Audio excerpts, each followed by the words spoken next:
Hello everyone and welcome to this latest video discussion as part of the RICS Tech Partner Programme. My name is Andrew Knight and I've been with RICS now for over 12 years. I currently sit in our Knowledge and Practice Directorate, and my role is to look at the impact of data and technology right across the built and natural environment.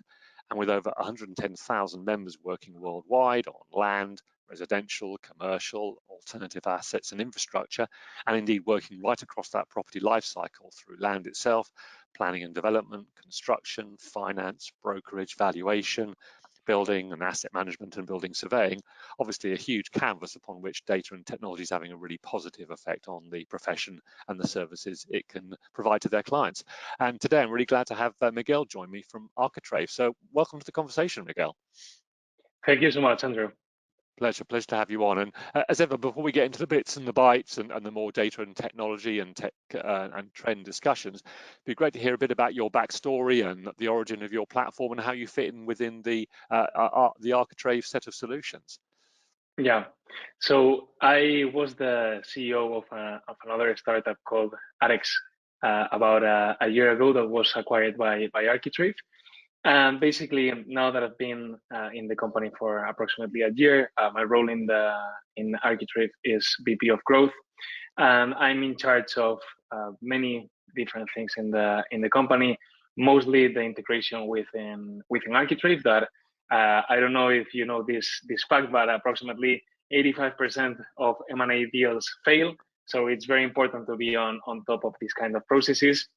And I'm also very involved in the marketing initiatives and in the market entry of Architrave in Spain. And also, as we work with language-specific documentation also in other Hispanic countries. Indeed. And I've already done some work with Architrave around their kind of document classification and document handling sort of standard, and I know obviously that was an aim to kind of bring that out of the German market into the UK and, as you say, into the Spanish market as well. So great to have that background. So I guess to get into the real kind of interesting part of the conversation around what you're seeing in the marketplace, given the data that you've got in your platform, what are you seeing around the trends in commercial real estate and behaviours, and what's that telling us about the industry at large at the moment? Mm-hmm. I mean, just to give also a brief introduction to the ones that are here in this program, we have different platforms. One of those is transactional. The other one is for managing the documentation of the assets. So mostly asset managers are the ones who use this platform. And then we also have different services related to document management. The biggest point of information, or the biggest highlight of this year, is of course the slump in the market, in the number of transactions that are happening in the market in commercial real estate. We're seeing that there are many assets that are still in the platform, which basically means that the plans of most asset managers hasn't changed, but the times for selling these assets have become much longer, and so most of the asset managers are also rethinking their strategies in terms of what to do next. So also the uncertainty in the market is helping to push tech budgets instead of the contrary, which may sound counterintuitive. But I'd say that in general, even if the activity in the market has stopped, there is an important, increasing relevance of the role that technology is playing in all of these companies and players in the industry. It's fascinating, isn't it, that even though, as you say, the transaction volumes have slumped or certainly reduced in many jurisdictions, there's clearly an opportunity to almost use this as a time to embed technology and get better data sources. I mean, is that the only opportunity you think that professionals in commercial real estate should be taking advantage of, given that there's no such thing as a total crisis? There's always opportunities even when transaction volumes are low. Yeah, I think that even in these cases where there is a clear crisis, I mean, in the past, I believe that people have reacted in different ways because the value of technology wasn't at all times clear. But I think that now all the biggest leaders in all the commercial real estate firms in Europe and also in North America have understood that in order to differentiate themselves against the rest of the players in the industry, they really need to propose something different. And so it's difficult. We've done a number of surveys, and we also publish our own internal reports, and we've literally haven't found a single manager, like a very senior manager in all these firms, that isn't thinking about implementing technology. Of course, the implementations vary from company to company, but it's the main discussion right now. I mean, making the business survive and thrive depends on also the technology implementation, which wasn't a main component of the conversations in the past. So why do you think now the sector does seem to be moving forward with adoption? I know it's still going to be quite a long journey. I mean, is it merely the focusing of minds because of this slump in transactions, or have some other things happened that have made people think, well, now is the right time to do it? I think that there is an important fact, and it is the correlation between the use of technology, or let's say like the easiness in using or like working in the day-to-day of these companies, and the retention of talent. So basically, what I think is that many of these companies have experienced during this crisis that even if they don't go broke, or I mean, if they survive in the market and they still have opportunities, there are many things that have to change. We're in a very tough environment, and there are new technologies that are threatening the way that people have traditionally worked in the industry so far. But I think that the biggest change right now is just the company or the general industry culture. I mean, real estate in general, and more specifically commercial real estate, has been extremely reluctant to get or like to implement new technologies. But I think that both this factor of talent retention and also the shift in the general industry culture has changed a lot of things. Even just to mention something else regarding this point, there are other more macro factors that I think that are affecting this change too, and is, for example, the importance of ESG that is also pushing the companies to be able to measure themselves, and that, even if it doesn't directly require the implementation of technology, it also keeps on pushing for this change in the company culture that of course, as always, starts at the top. And then when it starts at the top and it goes or moves to the rest of the organization, people in the lower ranks and the best, that is basically the best young talent, understand it and feel it.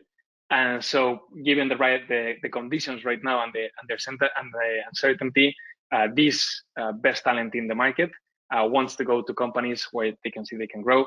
And an important part of that is also the being able to use the right tools for doing the work and not doing manual tasks. Indeed. And it's great that you've highlighted that kind of issue of, executive sponsorship, to use the jargon, or that kind of top-down change management to really make it happen. I guess the other challenge is once companies do decide to implement and adopt technology, what are the biggest errors you've seen? Because there is still a challenge here about doing it effectively, getting a return on investment, doing that change management. Where are you seeing people go wrong in the CRE sector? I'd say that many times we've seen that implementing technology sounds like a marketing initiative.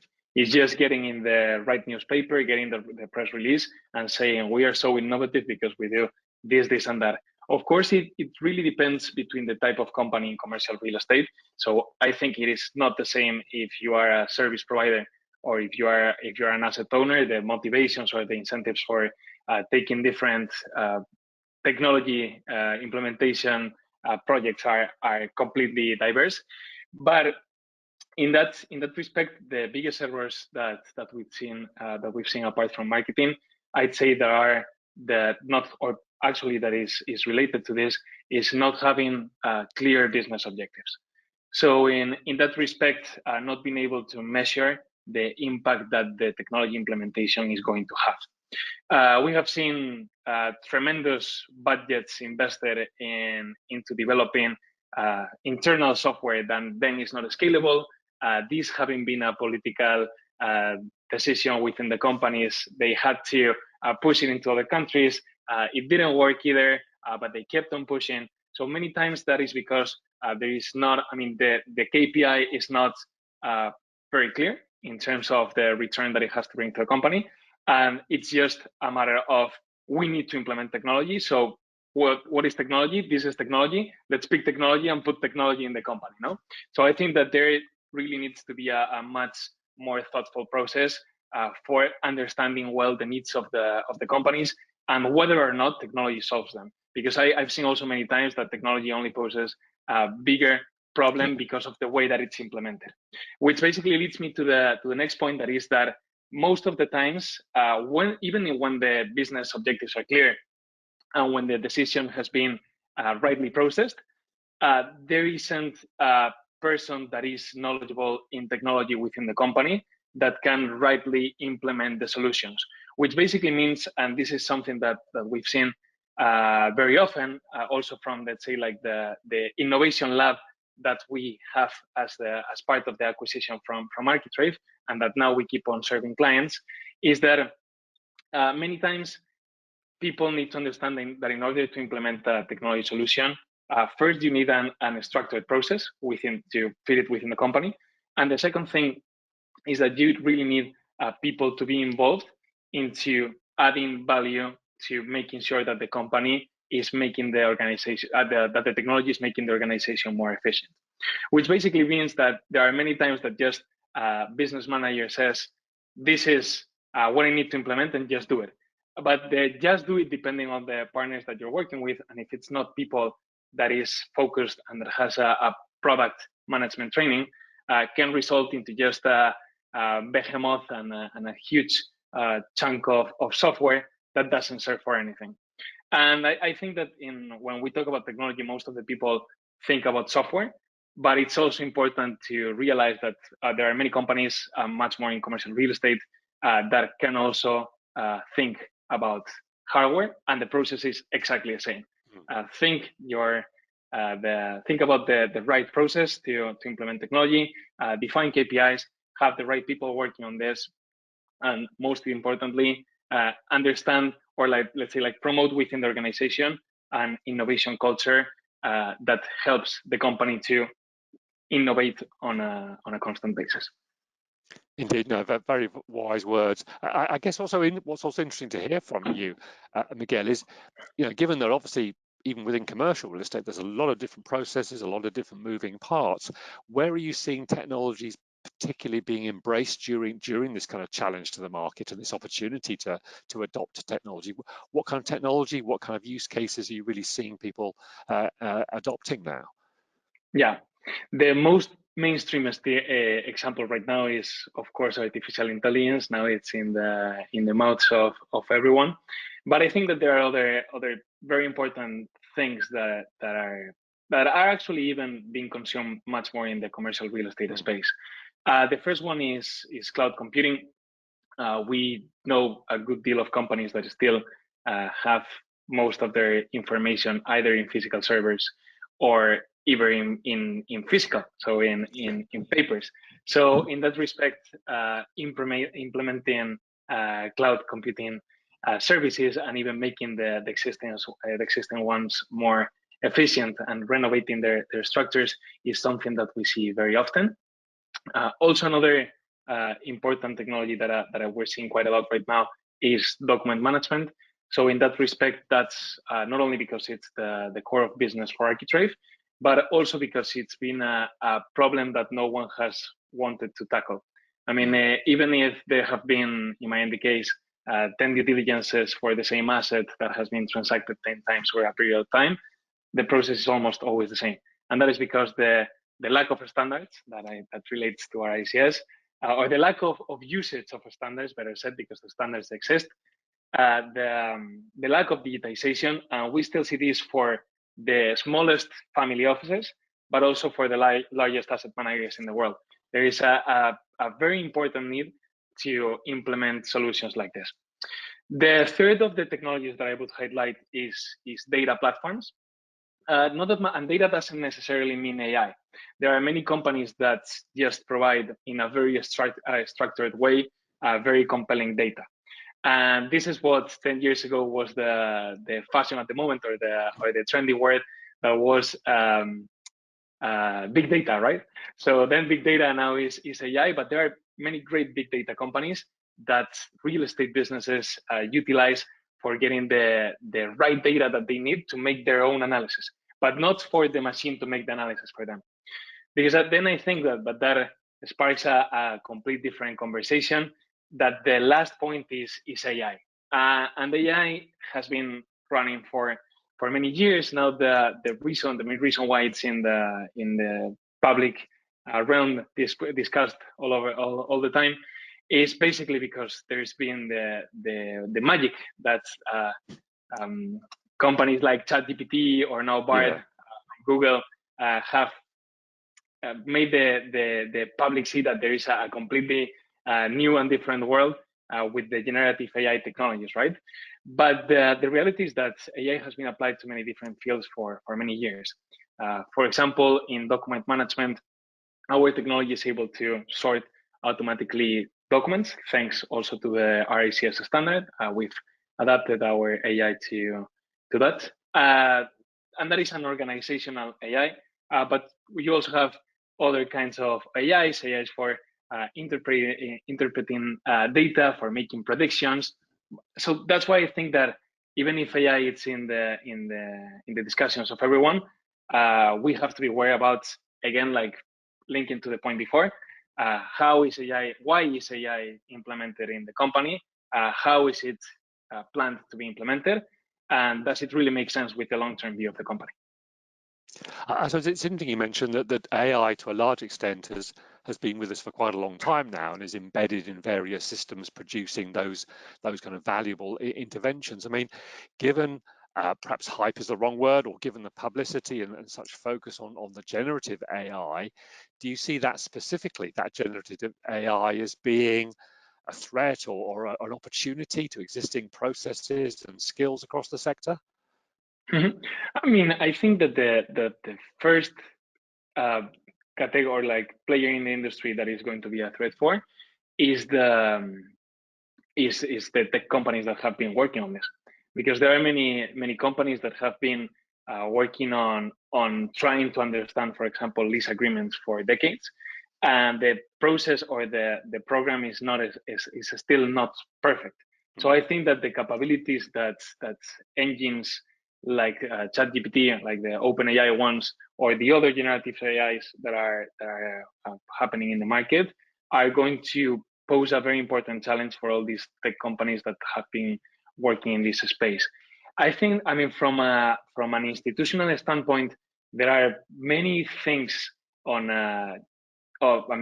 about generative AI that I believe that could be very interesting, such as, for example, speaking with your assets.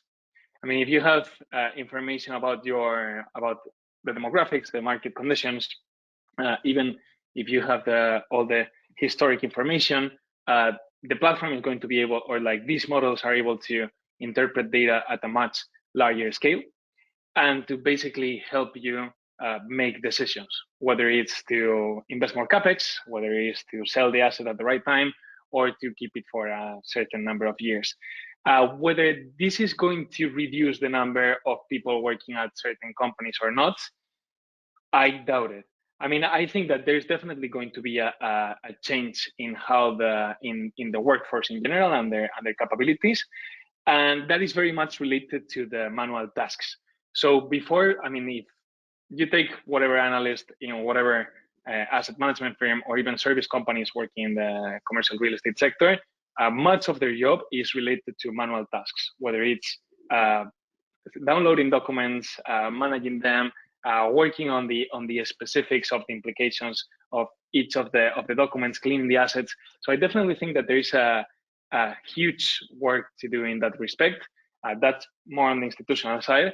And if you go to the implications of the B2C side, for example, in the south of Europe, we see quite a lot regarding the P&L industry and everything related to the banking sector, to the assets of the banking sector. And there I think that the process is so inefficient, and it connects in the end with directly with the consumer.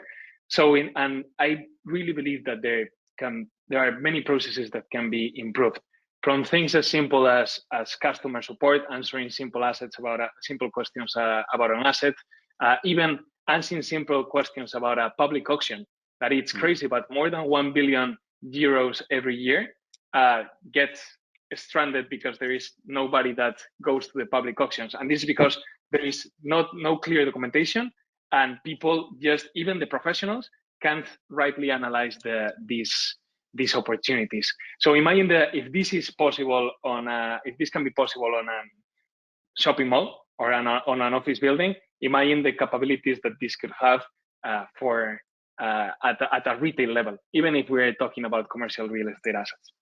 So I think that this is going to pose a challenge, and that people and companies should, like following with the previous question on implementing technology, should start fostering their employees to start exploring the use of these technologies, because it will probably surprise many people that it's not that much a challenge to cut 50% of their people, but just to transform these people into allowing them to do less mechanic jobs and different jobs.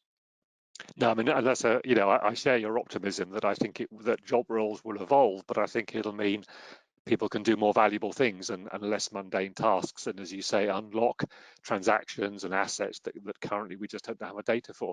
I mean, once this sort of transaction freeze thaws, I mean, how do you see technology giving companies a competitive advantage when they've used this period to adopt technology? How are they going to use it for real business outcomes? Mm-hmm. So in that respect, companies are focusing right now, as I was mentioning, not that much on who has the coolest technology, but actually on how can I survive this starting crisis. But I think that the usage of technology has many different stages.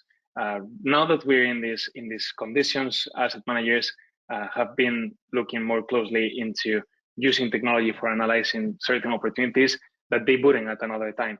The same is happening for the service providers that are thinking about completely, and we've seen this for the largest companies and the largest players in the industry in this respect, implementing all kinds of technology to try to provide a better service.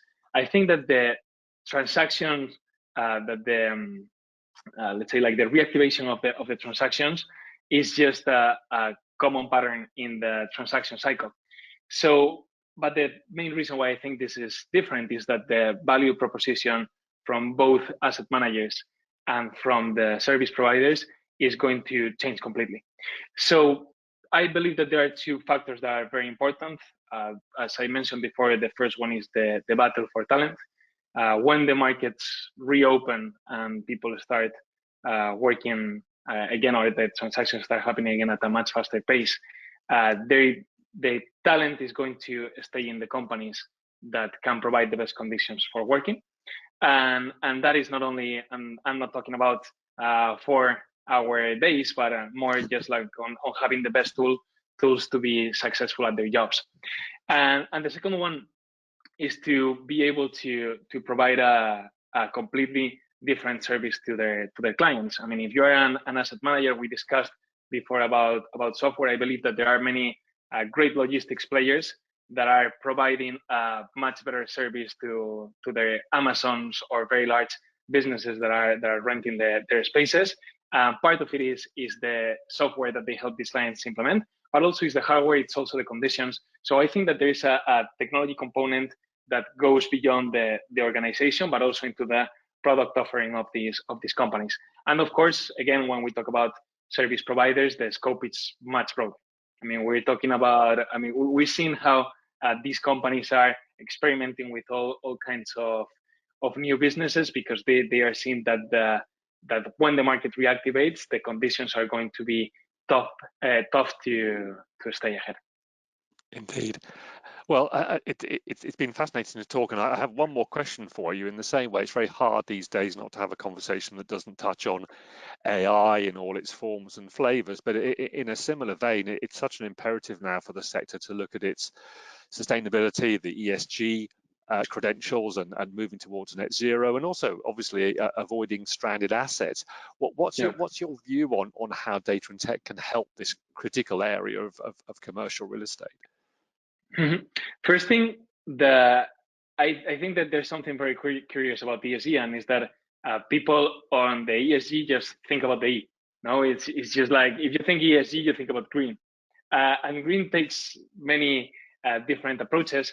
I believe that there is a very important point that companies are not focusing on that much right now. That is the governance part.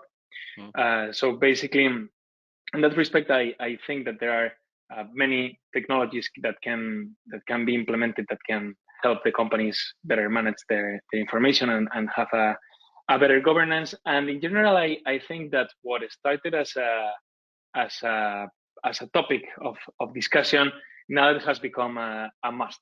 Now, in the beginning, it was just a trend, and now every event that we're going to has a specific section for ESG.